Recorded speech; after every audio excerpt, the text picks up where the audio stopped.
Chover com dois riscos tem um guarda-chuva. Se um pinguinho de tinta cai num pedacinho azul do papel. A sequência didática é composta por 6 atividades complementares. O objetivo dessa atividade é conhecer o gênero textual, que é a lenda, investigar os conhecimentos prévios sobre lendas, identificar os elementos culturais da tradição presente na vivência da criança em diferentes épocas, participar de interações orais em sala de aula, refletir sobre as características do sistema de escrita alfabética, avançar no conhecimento sobre o funcionamento do sistema de escrita e na aquisição da leitura e da escrita convencional. A primeira atividade chama-se Conhecendo a Lenda do Negrinho do Pastoreiro. Em um primeiro momento, as crianças sentarão ao redor do professor, que lerá a lenda do Negrinho do Pastoreiro para as crianças. É importante que a leitura envolva todos os alunos, tanto para o professor ressaltar o timbre de voz, gestos, expressões faciais e mantê-los atentos a narrativas. Em um segundo momento, o professor deverá fazer perguntas às crianças sobre a história, como, por exemplo, o que vocês acharam da atitude do fazendeiro? Por quê? Como o fazendeiro deveria agir como um menino? Por quê? Quem eram os personagens da história? A segunda atividade chama-se Escrita Individual. A escrita individual, após o professor possuir as respostas sobre quem eram os personagens e as outras perguntas, escreverá palavras na lousa e pedirá para que os alunos copiem as palavras escritas.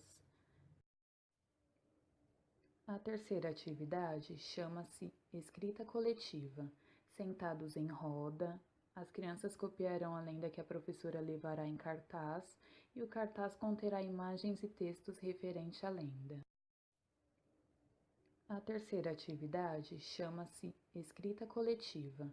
Sentados em roda, as crianças copiarão a lenda que a professora levará em cartaz e o cartaz conterá imagens e textos referentes à lenda. A quarta atividade chama-se Leitura e Escrita Coletiva dos Conhecimentos Prévios. Em um primeiro momento, a atividade de leitura coletiva é sentar em roda e realizar a leitura em grupo das palavras que estão na lousa que os alunos levantaram na primeira atividade.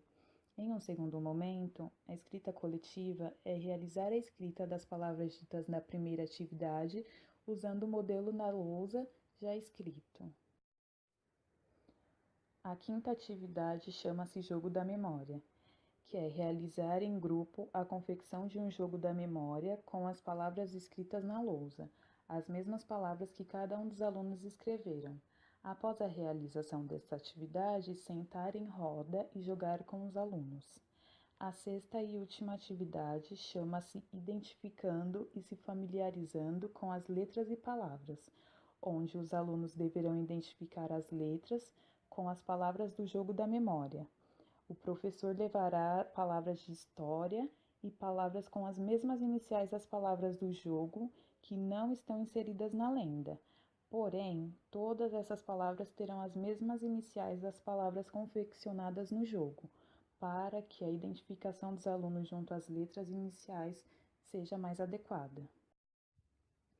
A sequência didática tem a avaliação, onde durante todas as atividades incentivar a participação dos alunos auxiliando e observando o interesse pela história, a participação ativa da produção oral e escrita, a emissão de opiniões e questionamentos, o envolvimento nos trabalhos de grupo de maneira cooperativa, a produção eficiente de textos considerando o nível de aprendizagem em que se encontram e a participação dos trabalhos de maneira prazerosa.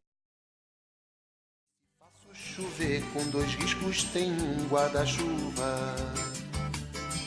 Se um pinguinho de tinta cai num pedacinho azul do papel.